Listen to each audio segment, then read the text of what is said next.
उसके लिए जरूरत है साधना की। जब आप सुमिरन ध्यान भजन करोगे या इस महामंत्र का जाप करोगे तो आप धीरे धीरे करके माया रहित बन जाओगे। क्योंकि माया रहित कब बन पाओगे? जब आपका ये जो मंदिर है, जो इस मंदिर के अंदर देवता बैठा हुआ है, इस दरवाजे को आप खोल ले जाओगे। ये दरवाजा जब आपका खुल जाएगा तो आप माया रहित हो जाओगे। क्योंकि ये दरवाजा खुलते ही आपको प्रकाश ही प्रकाश दिखाई देने लगेगा। वो देवता आपके हर प्रश्नों का उत्तर देने लगेगा।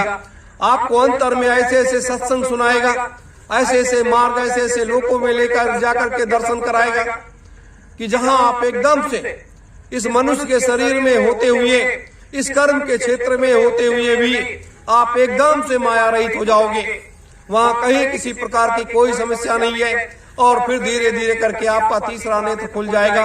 आपका पूरा ये हाड़ मांस का शरीर जो है ये वज्र बन जाएगा और इसमें सारी शक्तियां, रिद्धियां, सिद्धियां, सारी शक्तियां इसके अंदर समाहित हो जाएंगी। रोम रोम में शक्तियां समाहित होंगी। रोम रोम में देवी देवताओं का वास हो जाएगा। तो जब रोम रोम में देवी देवताओं का वास हो जाएगा, आप पूर्ण रूप से सुरक्षित हो जाओगे। तो आप माया रहित हो जाओगे। और जब आप माया रहित हो जाओगे तब कहीं किसी प्रकार की कोई समस्या नहीं है। जैसे अपने यहाँ परम पूज्य स्वामी जी महाराज को ले लिया जाए, माया के उस ढेर में होते हुए भी वो माया रहित थे। महान संत सम्राट जी महाराज को लिया जाए कि वो तो एक फूस की झोपड़ी में रहते थे और बाड़े के अंदर रहते थे और बालू की रेत पर लेटते थे। ना कोई बिस्तर था, ना कोई पंखा था, ना खाने की व्यवस्था, ना पीने की व्यवस्था, कोई व्यवस्था नहीं थी। वो एकदम से माया रहित थे। किसी से ना 2 रुपए लेना, ना देना, ना करना, कोई मतलब ही नहीं था। तो ये सब ऐसे ऐसे महापुरुष, ऐसे ऐसे मनीषी जब इस तरीके से शक्तियों को अर्जित करते हैं और उन शक्तियों को अपने बच्चे बच्चियों को लगाते हैं, तब उनके बच्चे बच्ची भी इस तरीके से बन करके आगे बढ़ते हैं और वही लोग ये सारे कार्य को कर पाते हैं। वही लोग ही सारे कार्य को कर पाते हैं। और सोचिए कि ऐसे लोग काम कर ले जाएंगे तो ऐसे कोई नहीं कर पाएगा। ऐसे कोई नहीं कर पाएगा। जैसे भगवान श्री राम को ले लिया जाए कि उतनी धर्मपत्नी सीता और उनके छोटे भाई लक्ष्मण, 3 लोग जंगल को जाने के पहले गुरु वशिष्ठ और विश्वामित्र ने आशीर्वाद दिया और वो रास्ता बताया कि आप किस रास्ते से चलोगे, क्या करोगे आप, तभी इतनी बड़ी लड़ाई को, इतनी बड़ी योजना को, इतनी बड़ी विजय को आप प्राप्त कर पाओगे। तो उसी तरीके से आज अपने लोगों के साथ में है कि ये दोनों शक्तियां, ये काल और दयाल, ये दोनों शक्तियां एक सतलोक से आए हुए परम पुरुष, अपने हम पिता कह लें अपना, या परम पुरुष कह लें, या सतपुरुष कह लें, और एक जो भगवान शिव का जो है अवतार परम पूज्य महान संत सम्राट जी महाराज हैं, वो आकर के इस मृतलोक के पूरी व्यवस्था को वो उसको आगे करने के लिए आगे बढ़े। तो ऐसी शक्तियों का सानिध्य जब आपको मिला है, उनका आशीर्वाद मिला हुआ है और उनके बताए मार्ग पर हम आप सब लोग चल रहे हैं, तो वहां किसी प्रकार की कोई परेशानी नहीं होनी चाहिए। क्योंकि जब कोई लक्ष्य तैयार होता है, जब कोई मार्ग तय किया जाता है, तो उसकी तिथि और समय भी निर्धारित कर दिया जाता है। कितने समय के अंदर ये सारे कार्यों को हमें करना है, इतने समय के अंदर ये अंजाम देना है, तो उस हिसाब से उस कार्य की गति होती है और वो कार्य करने का रास्ता भी होता है उसी हिसाब से। तो आज उसी हिसाब से उस मार्ग को हम आप सब लोग तय कर रहे हैं। और अब एक लक्ष्य जो बनाया गया है कि हमें पूरे देश में जाना है और पूरे देश में जाकर के 2 क्रांतियां तैयार करनी है। एक तो आध्यात्मिक क्रांति। आध्यात्मिक क्रांति, धर्म क्या है, अध्यात्म क्या है, उसकी परिभाषा जो लोग, हमारे देश के लोग भूल चुके हैं, दुनिया के लोग भूल चुके हैं। सभी धर्मों ने, सभी पंथों ने, सभी मत और मतांतरों ने उस चीज को भुला दिया है, उस चीज को लोगों से गायब कर दिया है। जब आप उसको बताओगे उसके बारे में और लोगों को एक सही मार्ग दिखने लगेगा, जब आप सही मार्ग दिखाओगे, उसे कहते हैं आध्यात्मिक क्रांति।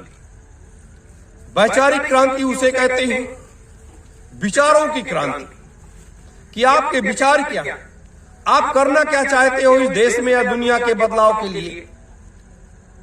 और आप क्यों करना चाहते हो, और राजनीति के परिक्षेत्र में कि भारत में राजनीति क्या हो रही है, दुनिया में क्या हो रही है, भारत के राजनेता क्या कर रहे हैं, दुनिया के राजनेता क्या कर रहे हैं।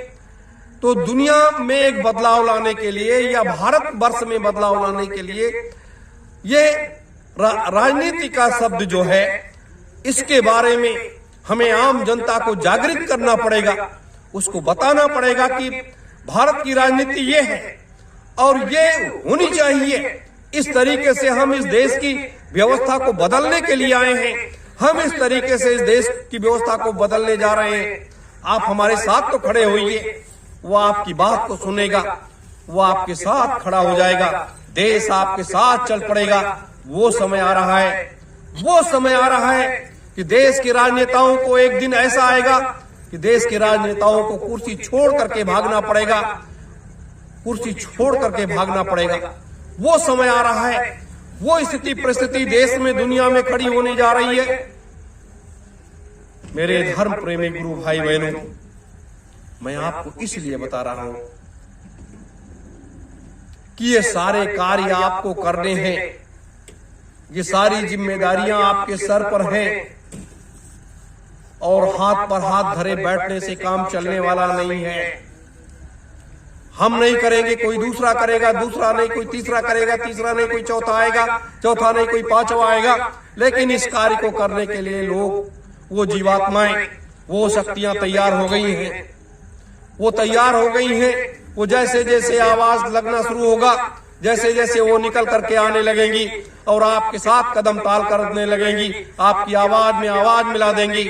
क्योंकि अब दो रास्ते तैयार किए गए, एक तो इस मां को प्रसन्न करना और इस मां का सानिध्य और आशीर्वाद प्राप्त करना,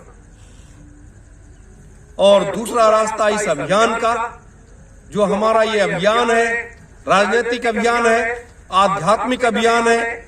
ये दोनों अभियान को हम लेकर के चलेंगे और आम जनमानस के बीच में जाएंगे।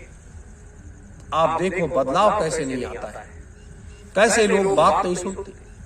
अभी तो अपने लोग निकले ही नहीं थे, अभी तो केवल एक जन जागरण का एक दूसरा रूप था जिसको अपने लोगों ने बैठ करके यहाँ से संचालित किया और इस युग परिवर्तन सतयुग स्थापना महायज्ञ की धर्म ध्वजा को लगा करके और इसके माध्यम से सभी दिशाओं में, सभी लोगों में एक संदेश जाता है। ये देखने में तो कपड़े का ध्वज लगा हुआ है, लेकिन इसमें इतनी शक्तियां समाहित हैं। एक तो ये यज्ञ कुंड के ऊपर ये ध्वज लगाया गया है, तो जो यज्ञ कुंड बुझ गया था उसकी सारी शक्ति वो नीचे से इस ध्वज को मिलती है और ये ध्वज जो है ये चारों दिशाओं में फैलता रहता है और इसमें जितने भी देवी देवताओं की सारी शक्तियां समाहित है, वो एक अलग चीज है, अलौकिक चीज है।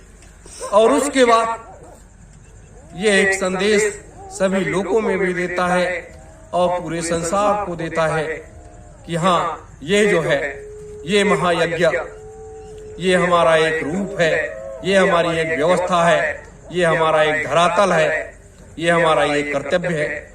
मेरे धर्म प्रेमी गुरु भाई बहनों, इसीलिए इसके बारे में जितनी भी जानकारियां थी अपने लोगों ने अभी रोक रखा था, लेकिन गुरु पूर्णिमा के कार्यक्रम में जो एक परिवर्तन की एक बुक है कि ये महायज्ञ कैसे होगा, परिवर्तन कैसे होगा, दुनिया में बदलाव कैसे आएगा, सतयुग कैसे आएगा, 2,03,000 वर्षों की व्यवस्था कैसे बदलेगी, संतयुग कैसे आएगा, उसके बारे में पूरा उस पुस्तक में वर्णन है।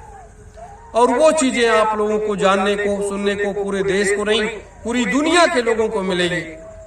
तो लोग आपके साथ चल पड़ेंगे, लोग आपके साथ चल पड़ेंगे। पूरे संसार की एक गति, इस मृतलोक की एक गति जो है वो उस गति का कर्ता और धर्ता ये तपोभूमि है, जिसे हम सिद्ध आश्रम कहते हैं, जिसे हम सतयुग तीर्थ कहते हैं। तो ये सिद्धाश्रम इसलिए है कि अपने गुरुदेव सिद्धाश्रम में बैठे हुए हैं और वहां 3000 संतों के साथ में वो बैठे हुए हैं। कहां पर बैठे हुए? सिद्धाश्रम में। तो सिद्धाश्रम और वहां से ये तार अपने लोगों का जुड़ा हुआ है। उनके बताए मार्ग पर हम आप सब चल रहे हैं। तो ये और ये सतयुग तीर्थ की पावन धरा ये हमेशा ऐसे प्रकाशमय होती रहेगी और एक समय ऐसा आएगा कि पूरा संसार आकर के यहाँ पर मत्था टेकेगा। पूरा संसार आकर के मत्था टेकेगा। मेरे धर्म प्रेमी गुरु भाई बहनों, इसीलिए अपनी साधना में विशेष ध्यान दो। प्रथम लक्ष्य बनाओ साधना का। जो भी जिसको जैसे जिस भी संत महात्मा से आप लोगों ने नामदान लिया हो या जिसको भी आप मानते हो, जैसे भी जिस भी रास्ते पर चल रहे हो, सब लोग उस हिसाब से अपने उस साधना को बल दो। लेकिन सत्यओम जय गुरुदेवाय नमः एक माला जरूर करो, या वैसे नहीं कर पाओ वैसे बैठ जाओ और बैठ करके श्वास को हल्का खींच करके और अपने नेत्रों की भृकुटी को थोड़ा सा ऊपर चढ़ा लो और चढ़ा करके उसके बाद शुरू कर दो। चाहे अंतर में जाप करो चाहे बाहर जाप करो और धीरे धीरे करके सत्यओम जय गुरुदेवाय नमः, सत्यओम जय गुरुदेवाय नमः, इस तरीके से इस महामंत्र का जाप जरूर करो सुबह शाम थोड़ा समय निकाल करके। तो ये क्या है कि जो चीजें हम बता रहे हैं वो चीजें आपको जब सुनाई देने लगे, दिखाई देने लगे, आपको अपने अंतर में महसूस होने लगे, तब ये समझ लो कि हाँ हमारी साधना तेजी के साथ आगे बढ़ रही है। और आने वाले समय में तो तमाम मुसीबतें आ रही हैं, तमाम परेशानियां आ रही हैं, तमाम तरीके से कष्ट आ रहे हैं, तमाम महामारियां बीमारियां आ रही हैं, बड़े बड़े खेल होने जा रहे हैं, जिसको देख करके पूरा संसार स्तब्ध रह जाएगा। हम आप भी स्तब्ध रह जाएंगे कि ये सब हो क्या रहा है, ये सब क्या हो रहा है। तो इन सारे कष्टों को लोगों को उबारने के लिए,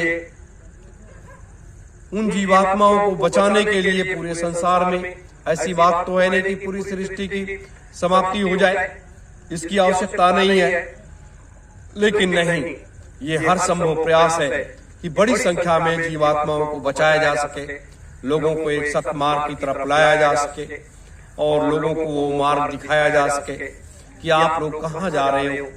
सतयुग तीर्थ की पावन धरा आपको पुकार रही है, आपको आवाज दे रही है, आप यहाँ पहुंचिए और पहुंच करके अपने को तो लाभ उठाइए।